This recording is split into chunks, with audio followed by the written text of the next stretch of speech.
चाळीसगाव शहरातील छत्रपती शिवाजी महाराज चौक ते कृषी उत्पन्न बाजार समितीपर्यंत सुरू असलेल्या रस्त्याच्या कामाबाबत रस्त्यात अडथळा ठरणारे अतिक्रमण संदर्भात महाराष्ट्र राज्य पत्रकार संघटनेच्या वतीने घंटानाद आंदोलनावेळी रस्त्यात येणाऱ्या अतिक्रमणाबाबत सामाजिक कार्यकर्त्यांचा पत्रकार काय म्हणाले।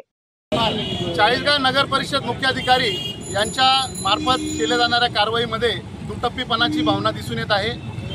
अतिक्रमण काढण्याबाबत मोठ्या प्रमाणावर दुजाभाव केला जात आहे हे आपल्या सर्वांच्या लक्षात येत आहे आणि या अतिक्रमणामुळे विकासाचं काम जे होतंय याच्यामध्ये नियोजन होतंय असं कुठूनही दिसत नाही।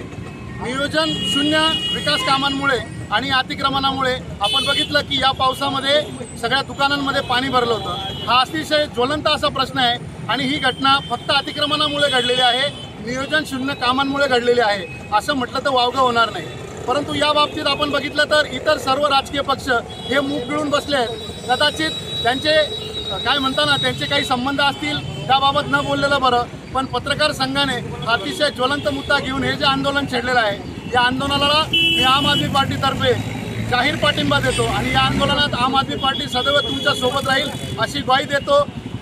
पत्रकार संघाचा विजय असो। मी सामाजिक कार्यकर्ता म्हणून पत्रकार संघाचे आज जाहीर आभार मानतो की त्यांनी हा ज्वलंत प्रश्न अतिक्रमणाचा उभा केलेला असून त्याच्याकडे प्रशासन लक्ष देत नाही आणि दुजाभाव करते। तिथे गरिबांचं अतिक्रमण इतक्या लवकर काढलं जातं की रातोरात त्यांना सुद्धा माहिती राहत की आपली दुकान कुठे गेली आणि धनदांडग्यांचं अतिक्रमण आला की ते नगरपालिका सुद्धा त्याच्यामध्ये नुकसान भरपाई देत असून ते सुद्धा अतिक्रमण लवकर काढत नाहीये। तरी ह्या शासनाचा आम्ही प्रखरपणे विरोध करतो व हे आंदोलन अजून उग्रपणे चालू राहील हे मी जाहीर करतो। नगरपालिका प्रशासनाच्या वतीने गोरगरिबांचं अतिक्रमण काढण्यात आले, मात्र धनदांडग्यांची अतिक्रमण रस्त्यात येत असताना का काढण्यात आली नाही? जर संबंधित त्या जागा खासगी असेल आणि वाणिज्य प्रयोजनानुसार त्या ठिकाणी गाळा बांधणं आणि व्यवसाय करणं देखील बेकायदेशीर आहे। त्याच ठिकाणी मंदिराच्या बाजूला एक जिवंत पाण्याची विहीर होती आणि या ठिकाणाहून लोक मोठ्या प्रमाणावर पाणी भरत असत। ती विहीर कुणी बुजवली अशा अनेक मुद्दाम पत्रकारांनी सामाजिक कार्यकर्ते व आम आदमी पार्टीच्या वतीनं पत्रकार संघटनेला पाठिंबा देत मुख्याधिकारी सौरभ जोशी यांच्याकडे अतिक्रमणासंदर्भात तक्रारीचा पाडा वाजला। मुख्याधिकारी सौरभ जोशी यांनी सांगितलंय की संबंधित मोजणी झाल्यावर अतिक्रमण असेल तर अतिक्रमण निघणार नाही, कोणालाही पाठीशी घातलं जाणार नाही, म्हणून आता याकडे चाळीसगाव शहरातील नागरिकांचं लक्ष लागून आहे। Anand Gangurde, India sting news, Chalisgaon.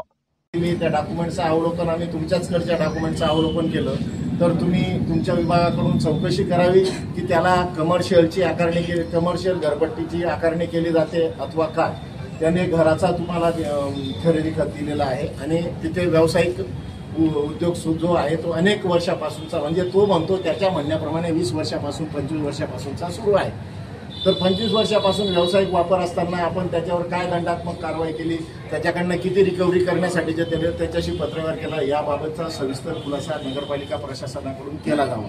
ते अतिक्रमण आहे असं आमचं म्हणणं आहे आणि 100% आहे याची खात्री देखील आहे। कारण की ते खाजगी जरी असेल तरी वाणिज्य प्रयोजनार्थ बिनशेती नसताना त्या ठिकाणी गाळा बांधणे आणि त्याचा वापर करणे हे देखील बेकायदेशीर आहे आणि ते एक प्रकारचं अतिक्रमणच आहे असं आमचं या ठिकाणी म्हणणं आहे। मंदिराच्या आजूबाजूचा त्या ठिकाणी एक विहीर होती, ती विहीर कुठे गेली, त्या विहिरीचं काय झालं? जिवंत पाण्याची विहीर होती, नगरपालिकेची काही टँकर डंपर त्या ठिकाणून कधी काळी पाणी भरत होते। ते पाणी भरत असल्या नगरपालिकेचा जो स्रोत आहे, पाण्याचा मोठा स्रोत त्या ठिकाणी होता, तो स्रोत कोणी बुजवला, ती विहीर कोणी लापता केली याबाबत देखील चौकशी व्हावी अशी आमची या ठिकाणी आग्रहाची मागणी आहे।